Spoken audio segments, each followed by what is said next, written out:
Scene 101 shot 1 take 1। ये सब चीजें पता चल गई। रोल क्या मतलब कि hello guys, welcome back to my YouTube channel. So आज मैं बताऊंगा कि क्लैप कैसे देते हैं ऑन सेट और क्लैप का कितना इंपॉर्टेंस है और किस किस तरीके से क्लैप दी जाती है और कितने तरीके की क्लैप होती है। तो आज मैं आपको बताता हूँ इन चीज़ों के बारे में। तो उससे पहले मैं आपको अपना घर दिखाना चाहूँगा कि सो गाइज, ये है मेरा मुंबई वाला घर जहाँ पर मैं रहता हूँ। ये शूज़ रैक रखे हुए हैं यहाँ पे क्योंकि बाहर बच्चे खेलते हैं तो गिर ना जाए, इसलिए मैंने उठा के अंदर रख दिया है। और ये कपड़े हैं और ये बोर्ड है, ये टेबल है जिस पे मैं काम करता हूँ। यहाँ मंदिर है, ये किचन है। किचन में अभी अभी हमने खाना खाया तो बर्तन गंदे हो रखे हैं। और ये अलमीरा है और ये मेरा फ्रेंड थोड़ी ओवर एक्टिंग कर रहा है। इसका नाम है विनीत यादव। Hi guys. तेज बोल, थोड़ा आवाज़ नहीं आएगी। Hi guys. हाँ ऐसे ही। Welcome to RV cycle channel. Please इनके साथ बने रहें और सीखें, और जितना सीख सकें उतना सीखें। और ये इसका बेड है विनीत का, यहाँ पे ये सोता है। और ये मेरा बेड है और ये कुछ बुक्स है, रीड करता हूँ मैं। जैसे बुक्स काफ़ी सारी है इसमें, मैं दिखाऊंगा। और ये है हारमोनियम। मैं शुरू करता हूँ ज़्यादा टाइम ना लेते हुए। सो गाइस, क्लैप जो होती है उसके 3 साइज होते हैं। एक तो ये देखो, ये बड़ी क्लैप होगी जो कि हमने नॉर्मल सेट पे देखा होगा, मूवीज़ के सेट पे या टीवीसी के एड्स के सेट पे, ठीक है। उसके बाद आती है उससे थोड़ी सी छोटी क्लैप, ये वाली। ये देखो, इसमें फ़र्क है ना दोनों में, ये बड़ी है ये छोटी है, ठीक है। और उसके बाद आती है तीसरी क्लैप, सबसे छोटी। सो गाइस, ये देखो, ये सबसे छोटी क्लैप आ गई जो कि बहुत ज़्यादा क्यूट लग रही है इन तीनों के सामने, आपको दिख रही होगी। तो मल्टी टैलेंटेड है, क्या करें, इसलिए ऐसे करना पड़ रहा है। तो देख रहे हो इन तीनों क्लैपों में फ़र्क, ठीक है। इन तीनों क्लैपों का किस तरीके से यूज़ होता है वो मैं आपको बताता हूँ, ठीक है। सो सबसे पहले हम आते हैं बड़ी क्लैप पे, ठीक है। अब ये जो बड़ी क्लैप है ये हम ज़्यादातर यूज़ करते हैं वाइड शॉट में। सो अभी एग्जाम्पल के लिए मैं इसी के साथ वीडियो ऐड कर दूंगा, अभी देखना। जैसे एग्जाम्पल के लिए मान लो कि हमारा जो एक्टर है वो हमारा एक्टर यहाँ बैठा है और हमने बड़े वाली क्लैप यूज की है, ठीक है। और अगर मैंने इसके फेस पे दे दी क्लैप तो मैं भी फ्रेम में हूं, है ना। इतना बड़ा वाइड फ्रेम, हमें सिर्फ क्लैप डालनी है तो हम इधर से भी जाकर डाल सकते हैं, कोने पे खड़े होकर भी। एग्जाम्पल के लिए ये देखो, सी अभी भी क्लैप आ रही है ना फ्रेम में, है ना। अब इतनी दूर जाके स्ट्रगल करने का कोई फायदा नहीं है, ठीक है। सो अभी मैं क्लैप देता हूं। सो एग्जाम्पल के लिए मैंने क्लैप बोली, सीन 101 शॉट 1 टेक 1। देख मैं निकल गया भाई, तू फ्रेम में है, फ्रेम में, ठीक है। जो मैंने आपको वीडियो दिखाई है ये हो गया वाइड शॉट। तो इसमें मैंने कौन सी क्लैप यूज की, ये वाली बड़े वाली, ठीक है। उससे थोड़ी सी छोटी क्लैप जो कि मैंने आपको ये बताई है। इस क्लैप में क्या होता है, इस क्लैप को हम ज्यादातर तब यूज करते हैं जैसे मिड शॉट में। जैसे अभी मैं हूं, ये एक तरीके से मिड शॉट है, यहां से लेके सर से लेके यहां तक, ये मिड शॉट हो गया। और इसमें अगर एग्जाम्पल के ले लो, मैं आउट हो गया फ्रेम से, ठीक है। अभी आपको बोर्ड दिख रहा है, ठीक है। इसमें अगर मैं छोटी क्लैप डालूंगा, ये देखो बहुत कम दिखाई देगा, है ना। ये देख रहे हो ना, बहुत कम दिखाई दे रहा है। और यहीं पर ही अगर मैं ये वाली क्लैप डालूंगा तो फर्क ऑटोमेटिक आपको दिख गया है, एग्जाम्पल के लिए। और अगर इससे बड़ी डाल दूंगा क्लैप, वो भी आपको दिख गया है, समझ गए। तो बेसिकली रीजन यही है छोटी बड़ी क्लैप डालने का, कि हमें क्लियरली दिख जाए जब हम एडिट पे बैठे। तो सबसे छोटी क्लैप ये जो है क्यूट सी, इसको हम तब यूज करते हैं जब हमने किसी का एक्सट्रीम क्लोजअप लेना है। जैसे एग्जांपल मान लो कि मेरा ये क्लोज लग रहा है इतना, और मेरे फेस पे अगर मैं ये क्लैप दे दूंगा तो कितनी बदली लगेगी ना। और अगर इसी जगह पे मैं ये क्लैप दे दूंगा कितनी अच्छी लगेगी, क्यूट सी, है ना। तो इसलिए जैसे ये हो गया एक्सट्रीम क्लोजअप हो गया, या क्लोजअप हो गया, और इंसर्ट हो गया। इंसर्ट क्या होता है वो मैं आपको डिटेल में बताऊंगा आगे। या इंसर्ट में क्या होता है ज्यादातर कि जैसे आपने देखा होगा कई मूवीज में कि इंसर्ट के टाइम जैसे हम देखते हैं कि कोई गिलास उठा रहा है तो उसके हाथ का शॉट, या फिर कोई दरवाजा खोल रहा है, जैसे दरवाजा खोल रहा है उसके हाथ का शॉट, या फिर जैसे मैं इधर से कुछ ऐसे मार रहा हूँ तो बेसिकली इसका शॉट, जो ये मेरा हाथ है इसको हम इंसर्ट बोलते हैं। ऐसे मारा, ठीक है, वो कैप्चर किया उसने कैमरे ने। जैसे ये कैमरा है, ये मैंने फेंका तो ये कैमरे ने कैप्चर कर लिया। एग्जाम्पल के लिए और बता दूं मैं, ऐसे जैसे मैंने मुक्का बनाया और ये मेरा इंसर्ट लग रहा है तो मेरी पूरी एनर्जी इसमें आ जाएगी क्योंकि मेरा फेस तो दिख नहीं रहा। ये चाहिए, समझे, ये होगा पावर, तो ऑटोमेटिकली सो गाइज हम इसको बोलते हैं इंसर्ट। आपने बहुत सारी मूवीज में देखा होगा ऐसा, ये गेट खोल रहे हैं या फिर कुछ भी कर रहे हैं तो देखो यहाँ पे क्लैप छोटी यूज हुई है ना। अगर यहाँ पे हम बड़ी वाली क्लैप डालते तो वो नहीं आती। एग्जाम्पल के लिए मैं आपको दिखा देता हूँ, ये देखो अब बड़ी क्लैप डाल रहा हूँ नहीं आ रही है ना। अब इसी चीज में छोटी क्लैप डाली, देखो कैसे आ गई। Got it my point. अब मैं इसके बारे में बताता हूँ जो ये सब कुछ लिखा हुआ है। सो पोशेबा पिक्चर्स क्या है, ये प्रोडक्शन हाउस का नाम है। तो जो भी प्रोडक्शन हाउस होता है ना उसका नाम लिखा जाता है ऊपर सबसे पहले, देन उसके बाद प्रोजेक्ट का नाम लिखा जाता है काला पानी। जैसे कि मैंने काला पानी वेब सीरीज की थी नेटफ्लिक्स की, तो वो अभी तक आई नहीं है। तो जैसे काला पानी का नाम लिखा है, ठीक है, उसके बाद डायरेक्टर का नेम लिखा जाता है, डायरेक्टर का नाम लिखा हुआ है इधर। उसके बाद डीओपी का नाम लिखा जाता है। सो गाइस देखो यहाँ पे लिखा हुआ है रोल, ये देखो ध्यान से रोल लिखा हुआ ना। तो रोल का क्या है लिखने का मकसद, जब भी हम शूट करते हैं तो कैमरे का जो शोगन होता है ना उसमें लिखा होता है क्लिप नंबर और कार्ड नंबर। तो क्लिप नंबर क्या होता है और कार्ड नंबर क्या आता है वो मैं आपको बता देता हूँ।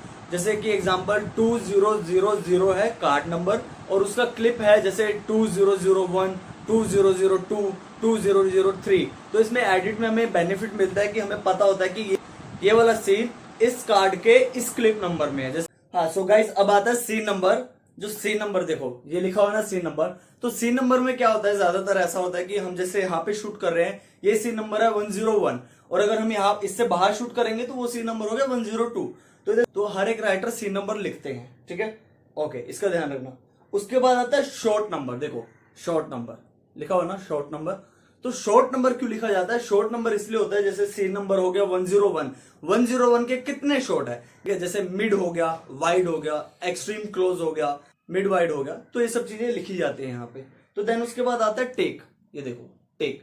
सो उस सीन के कौन से शॉट का कौन सा टेक है। जैसे एग्जांपल के लिए बताएं तो सीन 101 शॉट 1 टेक 1, ठीक है। अगर टेक दोबारा लेना तो इधर टेक 2 हो जाएगा, अगर टेक दोबारा लेना फिर 3 हो जाएगा, फिर 4, वो बढ़ते जाएंगे जैसे अगर टेक ज्यादा होते रहे। इफ अगर एग्जांपल टेक 4 पे हमने ये खत्म कर दिया, उसके बाद शॉट चेंज हुआ, शॉट अगर 2 आ गया तो ये टेक हो जाएगा 1 क्योंकि शॉट चेंज हुआ है, ठीक है, ओके। ये पूरी चीजें मैंने आपको इसकी बता दी है। अब उसके बाद आते हैं इन चीजों पे, ये चीजें क्या है। अब उसके बाद आते हैं हम कैम, ये देखो कैम लिखा हुआ है ना, CAM। सो कैम को हम का मतलब ये है कि कैमरा कौन सा लगा है। सो जब हम बड़े शूट पे जाते हैं तो वहां पे 3-4 कैमरे होते हैं, तो उनको नाम दिया जाता है जैसे cam A, cam B, cam C, cam D। तो हम पूछते हैं उनसे कौन सा कैमरा लगा है, कौन सा कैमरा रोल हो रहा है अभी, तो वो बताते हैं कि कैम A हो रहा है, तो हम यहाँ पे कैम A लिखते हैं। अगर दोनों रोल हो रहे हैं कैम A कैम B, तो यहाँ पे हम A लिखेंगे प्लस B, ताकि हम पता रहे कि एक सेम सीन दोनों कैमरों में रिकॉर्ड किया गया, ठीक है। उसके बाद आते हैं डे नाइट, ये देखो डे नाइट लिखा हुआ है।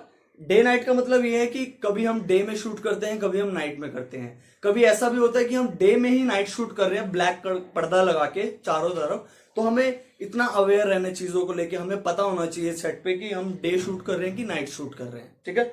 उसके बाद आता है इंटीरियर और एक्सटीरियर, ये देखो। सो बेसिकली इंटीरियर इज जहां पे मैं अभी शूट कर रहा हूं घर के अंदर, एक्सटीरियर वो होता है जैसे घर से बाहर शूट कर रहे हैं। एग्जांपल के लिए हम लॉबी में शूट कर रहे हैं, या फिर नीचे हम सड़क पे शूट कर रहे हैं, या फिर हम बाहर सीढ़ियों में शूट कर रहे हैं, वो सारा हो गया एक्सटीरियर, आउटडोर शूट हो गया। इंडोर हो गया इंटीरियर शूट, ओके। और ये डेट देखो, डेट इसलिए लिखी जाती है ताकि हमें पता रहे कि हमने ये वाले सीन, ये वाला शूट हमने इस डेट को किया है, इंपॉर्टेंट। सो उसके बाद आता है FPS। FPS का फुल फॉर्म होता है पर फ्रेम सेकंड। सो एग्जांपल के लिए अगर मैं बताऊं कि अगर नॉर्मल हमारा FPS रहता है 24, अगर हम 24 को हम 40 कर देंगे तो वो जो मैंने ऐसा किया है ये स्लोमो में चला जाएगा। जैसे एग्जांपल की जैसे मैं अभी बात कर रहा हूं, ठीक है, अगर मैं बोलूं कि मैंने ये कब कहा कि तू मेरे घर आया है, ठीक है, अब इसको मैं नॉर्मल वे में बोलता हूं कि मैंने ये कब कहा कि तू मेरे घर आया है, ये 24 FPS पे हो गया। अब इसको मैं स्लोमो में करूं, अगर इसको FPS को मैं 40 कर दूंगा तो मैं स्लोमो हो जाऊंगा। जैसे कि मैंने ये कब कहा कि तू या वो मेरे घर आया, ठीक है, समझ आई बात। अगर इसी FPS को मैं कम कर दूंगा, 15 पे कर दूंगा, तो मैं तेज बोल दूंगा मैंने कब कहा कि वो मेरे घर आया। Got it my point. So इधर आ रहा है फिर sink and MOS। So sink का मतलब होता है कि जब हम साउंड रिकॉर्ड कर रहे हैं, डायलॉग्स रिकॉर्ड कर रहे हैं, पर्टिकुलर हम कोई साउंड रिकॉर्ड कर रहे हैं, तो उसमें हम सिंक डालते हैं ताकि हमें पता रहे एडिट पे कि इसका हमने साउंड भी लिया है। ओके। और एमओएस का मतलब होता है विदाउट डायलॉग्स, जिसमें हम डायलॉग्स नहीं ले रहे, सिर्फ जैसे जहां पे सिर्फ रिएक्शंस है, ठीक है, जहां पे रिएक्शंस आते हैं वहां पे हम सिर्फ एमओएस करते हैं, जहां पे हमें साउंड की जरूरत नहीं होती। और अभी आते हैं हम लेंसेज। तो देखो लेंस, ये लेंस लिखा है ना, सो लेंस का हमें पता होना चाहिए, बहुत ज्यादा डीप पता होना चाहिए, ताकि हमें पता हो कि कौन सा फ्रेम लगा है, वाइड लगा है, मिड लगा है, क्लोज लगा है, बिल्कुल क्लोज लगा है, एक्सट्रीम क्लोज लगा है, तो हमें नॉलेज होनी चाहिए। तो लेंस का नंबर लिखते हैं, जैसे लेंसेज होते हैं 35, 24, 18, जूम लेंस होता है, उसके बाद 75 होता है, तो उस तरीके से लेंसेज होते हैं। तो लेंस के हिसाब से फ्रेम जब बड़ा होगा छोटा होगा उस हिसाब से क्लैप को यूज किया जाएगा। जैसे मैंने आपको बताया कि 3 क्लैपें होती है। सो डेट का मैंने आपको बता दिया। तो ये प्रोसेस है गाइस क्लैप का, ठीक है। देखो छोटी क्लैप है और ये बड़ी क्लैप है, और इसके बाद ये मिड क्लैप है, ये देखो। So cut cut cut cut cut. तो मैंने आपको ये बिल्कुल नॉर्मल बेसिक बता दिए चीजें सारी, जिस तरीके से क्लैप को यूज किया जाता है। तो बार बार देखो वीडियो को, ध्यान से सुनो, अच्छे से समझो। अगर समझ नहीं आ रहा नीचे कमेंट बॉक्स में बताओ, देन मैं दोबारा से उसको अच्छे से एक्सप्लेन कर पाऊं, ठीक है। अब इस पे आते हैं इंपॉर्टेंट चीज, बहुत कम लोगों को पता होती है कि पिकअप क्या होता है और इंसर्ट क्या होता है। एग्जाम्पल के लिए मैं चीजें बताऊंगा, ध्यान से सुनना। जैसे मैंने सी नंबर लिखा 101, ठीक है। अब अगर शॉट 1 चल रहा है और टेक 1 चल रहा है, ठीक है, शॉट 1 का टेक 1 ओके हो गया, बट डायरेक्टर बोल रहा है कि मेरे को पिकअप चाहिए। जैसे एग्जांपल मैंने बोला कि मैं सुबह उठा और मैंने खाना खाया, फिर मैं नीचे गया, मैंने ये लाइन बोली, डायरेक्टर बोले कि नहीं यार एक काम करो, मैं नीचे गया से लेते हैं हम सीधा, ठीक है, वो पीछे वाली लाइंस नहीं लेनी, मैं नीचे गया से लेते हैं। तो एग्जाम्पल ये हो गया कि अब हम रोल करेंगे तो हम इधर पिकअप लिख देंगे, पिकअप 1, ठीक है, इस तरीके से कि फिर हम डायलॉग से लेंगे कि मैं नीचे गया, बस ये नहीं लेंगे कि मैं उठा फिर मैंने खाना खाया फिर मैं नीचे गया, नहीं। पिकअप का मतलब ये है कि जहां से डायरेक्टर को चाहिए पर्टिकुलर उसी जगह से हम उसको उठाए, पिकअप उठाना, तो उसी तरफ से हम डायलॉग को उठाए और सिर्फ वही हम शूट ले ले, क्योंकि उनको पीछे का मिल गया, वो एडिट में जोड़ लेंगे। ये होता है पिकअप। और एक इंसर्ट होता है, उसी सेम चीज का हम इंसर्ट ले सकते हैं, INS लिखते हैं हम इंसर्ट में। बहुत सारी मूवीज में ऐसा देखा होगा कि कोई दरवाजा खोल रहा है तो हमने उसका हाथ का दिखा दिया, कोई चुटकी मार रहा है तो हाथ का हो गया, ठीक है, कोई गिलास उठा रहा है, पानी पी रहा है, वो हाथ का इंसर्ट हो गया, फिर पेन से कुछ लिख रहा है उसका इंसर्ट हो गया। अब मेन बात पे आते हैं, सबसे इंपॉर्टेंट बात, सेट पे किन चीजों का ध्यान रखना पड़ता है एज एन क्लैपर बॉय, ठीक है। सबसे पहली चीज कि हमें बहुत ही अवेयर रहना पड़ता है चीजों को लेके, कि कब सीन चेंज हो रहा है, कब पिकअप हो रहा है, कब इंसर्ट ले रहे हैं, इन सब चीजों को ध्यान रखना पड़ता है, काफी अवेयर रहना पड़ता है। अब कई देखा होगा क्लैप ऐसे बजाते हैं बहुत ही, अब मेरे फेस पे है सामने और मैंने ऐसे बजाते, मैं थोड़ा सा वो हो जाऊंगा, मेरा कंसंट्रेशन बिगड़ जाएगा, मैं डिस्टर्ब हो जाऊंगा। सो इस चीज का ध्यान रखना, जब भी आप क्लैप दो इस तरीके से, ठीक है ना। और अगर तेज देने क्लैप कभी हम ओपन में शूट करें, बहुत सारा क्राउड आया, तो भाई तो अनाउंस कर दो, तो मार दो तेज। इसलिए ध्यान रखना, जब भी एक्टर के बिल्कुल पास, तो बहुत प्यार से चीजों को करना पड़ता है, ठीक है। तो हो गई। इसके बाद और भी एक इंपॉर्टेंट चीज है एज एन क्लैपर, कि आपको जो सीन फाइनल होगा, जो डायरेक्टर ने ओके बोला, वो आपको स्क्रिप्ट सुपरवाइजर को बताना पड़ेगा। कभी कभी ऐसा भी होता है कि सेम ही जगह पे हम 2 सीन शूट कर रहे होते हैं, समझ रहे हो मेरी बात, 2 सीन हम सेम ही जगह पे शूट कर रहे होते हैं, सेम ही एंगल पे, तो वो हमें स्क्रिप्ट सुपरवाइजर से गो थ्रू करना पड़ेगा कि कौन सा सीन चल रहा है। उनके पास लॉग शीट होती है, उसमें लिखते हैं वो, ठीक है। और दूसरी चीज, जो सा टेक आप चेंज कर रहे हो, या आप पिकअप लगा रहे हो, या फिर आप इंसर्ट ले रहे हो, वो आपको माइक वाले को बताना पड़ेगा। माइक वाला मतलब साउंड टीम को बताना पड़ेगा कि सर अभी हम ये वाला टेक ले रहे हैं, सर अभी टेक 3 है, सर अभी टेक 4 है। अगर सीन चेंज होगा तब भी बताना पड़ेगा उनको।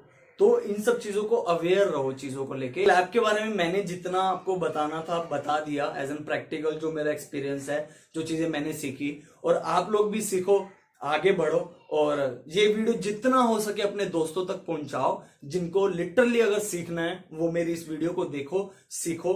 और इस वीडियो को जितना हो सके अपने दोस्तों तक पहुंचाओ, शेयर करो, सब्सक्राइब करो, लाइक करो। और अगर अगली वीडियो किसके ऊपर चाहिए वो आप मुझे नीचे कमेंट बॉक्स में बता देना।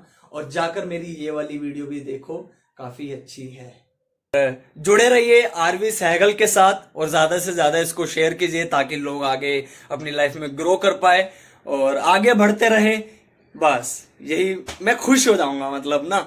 और गाइस बने रहिए आरवी के साथ, मिलते हैं अगले व्लॉग में। और ये मेरा घर था, मैंने आपको दिखाया था अभी, लेकिन अभी तहस महस हो चुका है ये काफी।